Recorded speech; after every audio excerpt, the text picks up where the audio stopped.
বাড়িতে একটু ভালো কাতলা মাছ এলেই মনে হয় সবার আগে দই কাতলার কথা। দই কাতলা তো অনেক রকমভাবেই করা যায়। আমি আজ যেভাবে করেছি এইভাবে একবার ট্রাই করে দেখবেন, অপূর্ব টেস্ট হয়। মাছের পিসগুলোকে নিয়ে তার মধ্যে নুন, হলুদ, সাদা তেল ভালো করে এপিট ওপিট হাত দিয়ে মাখিয়ে নিয়েছি। সাদা তেল মাখালে মাছটা সহজে কড়াই থেকে উঠেও আসে, আবার তেলও ছেটে না। অন্যদিকে একটা মিক্সচার জারে খানিকটা পোস্তদানা, মৌরি আর কাজু মিনিট 5 সময় ভিজিয়ে রেখে তারপর পেস্ট করে নিয়েছি। এবার কড়াইতে তেল গরম করে তার মধ্যে গোটা গরম মশলা, তেজপাতা, জিরে, শুকনো লঙ্কা ফোড়ন দিয়ে তার মধ্যে দিয়েছি পেঁয়াজ বাটা আর আদা রসুন বাটা। আর উপরে আগে থেকে করা মশলাটা দিয়ে একটু কষে নিয়ে তার মধ্যে ধনে জিরের গুঁড়ো আর নুন দিয়েছি।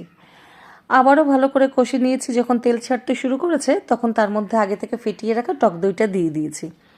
আর একটু হালকা হাতে নাড়াচাড়া করে তার মধ্যে আগে থেকে ফুটিয়ে রাখা গরম জলটা দিয়ে মিনিট 5 সময় জলটাকে জাল হতে দিয়েছি। তার মধ্যে দিয়ে দিয়েছি এবার ভেজে রাখা মাছগুলো। মাছটা দেওয়ার পরে আরও মিনিট 5 সময় একটু ফুটিয়ে নিয়ে উপরে চেরা কাঁচা লঙ্কা আর ধনেপাতা কুচি দিয়ে দিয়েছি। ব্যাস, আর কিছুই না। গরম ভাতে 1 পিস এরকম দই কাতলা, অপূর্ব টেস্ট। রেসিপিটি ট্রাই করবেন কিন্তু।